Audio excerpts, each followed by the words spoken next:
কি বাংলা সিনেমা নায়কের মতো আমনে ধাক্কা খাওয়ানোর অভ্যাস আছে? ইয়া কোন আমনে এরম অপূর্ব ধাক্কা আমি আর জীবনে ফইলা খাইলাম। ফইলানি তো ফইলা ধাক্কা খাওয়ানিলে এমনি আড়ি বসে নিছেন কেন? আমি কি আপনার নাম কি? আর নাম তালা মোতা। কি কয়? মোতালেব। ও ভাইজানের কাছে আইছেন কেন? জমি দালাল নি? বুঝছি জমি কিনতে এসেন। আর ভাই কোনো জমি টমি বেচবো না, আপনি চলে যান। আই আমনের বাড়ির কাছে আইনো। তো কার কাছে আইছেন? আই তোমার কাছে আইছি। আর কাছে কিনলে আইছেন?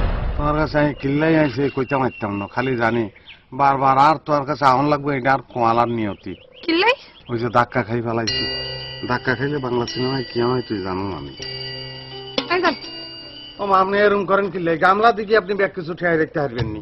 আপনি বাড়ি যান, আপনি বাড়ি গিয়ে সিনেমার কথা চিন্তা করেন। যান কিনলে আপনি যান না কিনলে? গামলা না হরাইলে আমি যাই।